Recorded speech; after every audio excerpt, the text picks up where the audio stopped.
Assalamualaikum warahmatullahi wabarakatuh. Permisa, berjumpa lagi dengan Outlook hari ini. Sejumlah informasi akan kami sampaikan untuk Anda. Bersama saya, Adam Ramadan, inilah Outlook selengkapnya.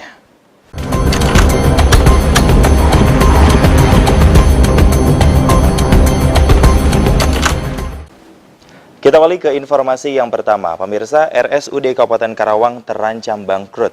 Faktor utamanya banyaknya pengguna BPJS. Namun pihak RSUD membantah hal tersebut.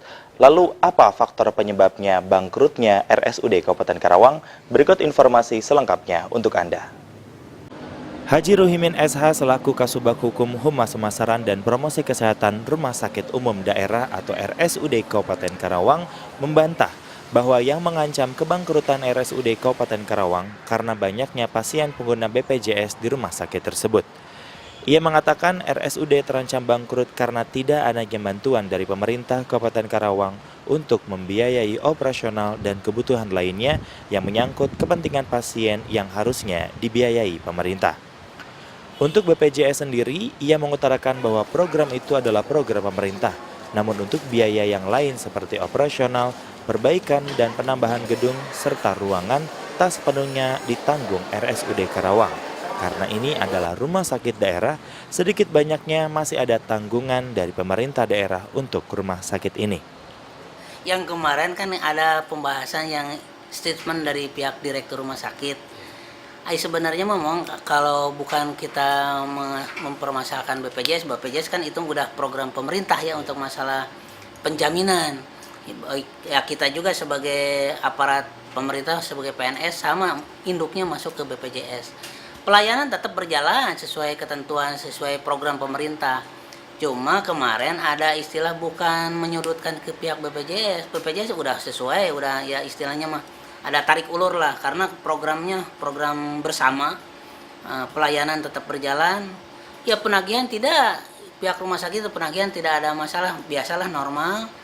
Cuma kemarin kan yang menggarisbawahi dari pihak direktur yang disampaikan itu tadinya kan bahwa di rumah sakit ini kan walaupun rumah sakit udah BLUD, pelayanan kan tidak, makanya dengan BLUD kan untuk meningkatkan pelayanan.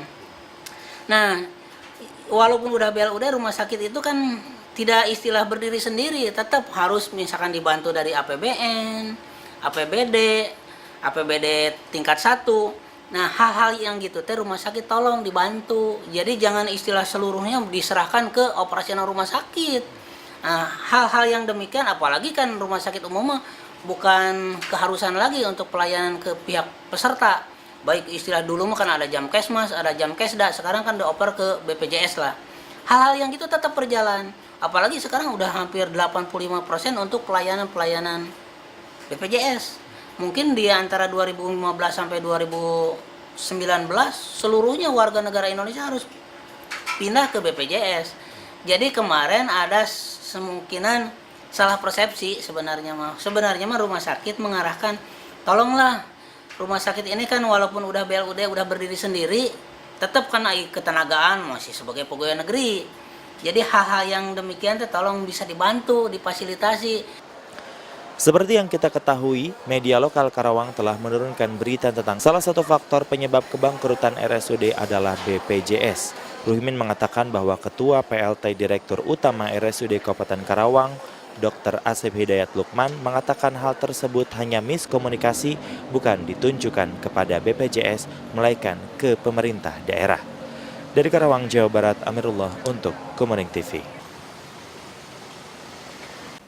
Kita berlanjut ke informasi berikutnya. Pemirsa, ratusan masyarakat yang tergabung dalam kelompok Abdesi, MK, BPD, dan elemen masyarakat yang berkepentingan dalam Pilkada 2014 di 170 desa yang ada di Kabupaten Karawang berunjuk rasa di depan gedung Bupati Karawang hari ini.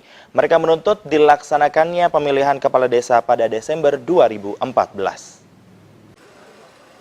Ratusan masyarakat yang tergabung dalam kelompok Abnesi, MK, BPD, dan elemen masyarakat yang berkepentingan pada Pilkada 2014 di 170 desa berunjuk rasa di depan gedung Bupati Karawang Rabu 3 September 2014. Mereka menuntut dilaksanakannya pemilihan kepala desa pada Desember 2014. Menurut Deden Nurdiansah, Sekretaris Umum MKBPD Kabupaten Karawang, selain menuntut pelaksanaan pemilihan kepala desa di bulan Desember 2014, mereka meminta pemerintah Kabupaten Karawang membuat peraturan daerah, baik perda tentang desa maupun perda tentang anggaran, dan terakhir mereka meminta Wakil Bupati Kabupaten Karawang mengevaluasi keberadaan BPMPD, karena menurutnya BPMPD adalah sumber konflik dan sumber polemik terkait pelaksanaan Pilkades 2014.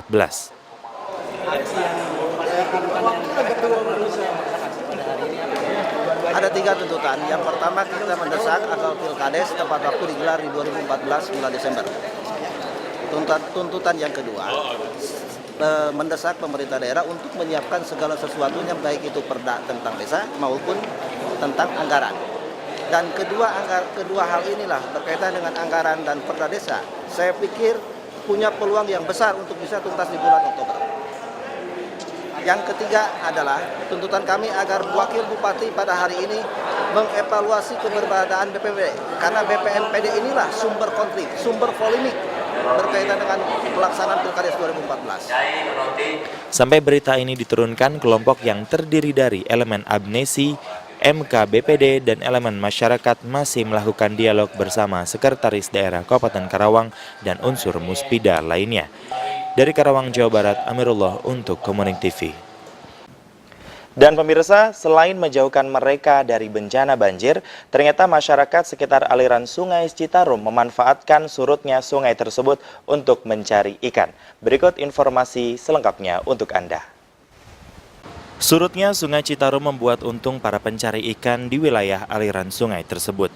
Bagaimana tidak, sepekan terakhir ini warga sekitar aliran Citarum tak perlu susah payah mencari ikan seperti biasanya, karena mereka hanya tinggal menyair ikan dengan menggunakan alat sairan dan tidak perlu susah payah memakai jala atau sejenisnya. Ikan yang biasanya bersembunyi di dasar Sungai Citarum kini mulai banyak naik ke atas karena volume air Citarum yang mulai berkurang. Itu nyari ikan. Nyari ikan. Iya, ikan itu ikan apa namanya? Ikan terepeng. Banyak ikannya, Pak. Ya banyak sih. Ikan limbah.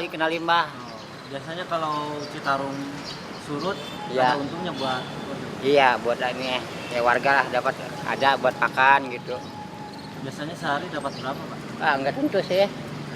Enggak tentu, ada yang sekilo, yang 2 kilo gitu. Buat makan aja, enggak dijual.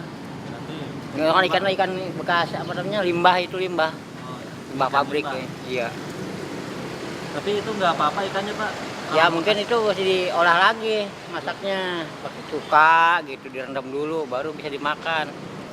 Seperti yang dikatakan salah satu pencari ikan, sepekan terakhir ini ia memanfaatkan surutnya Sungai Citarum untuk mencari ikan sebagai kebutuhan makan sehari-hari. Ia menambahkan selain untuk mencari ikan, surutnya Sungai Citarum ini menjauhkan mereka dari bencana banjir yang selama ini sering menimpa mereka masyarakat sekitar aliran Sungai Citarum. Dari Karawang, Jawa Barat, Amirullah untuk Komunik TV. Dan pemirsa, informasi tersebut menjadi penghujung Outlook kali ini. Saya Damar Ramadan beserta seluruh kerabat kerja yang bertugas mengucapkan terima kasih atas kebersamaannya. Tetaplah di Komunik TV untuk menyaksikan sajian program lainnya. Selamat melanjutkan aktivitas Anda. Sampai jumpa dan wassalamualaikum.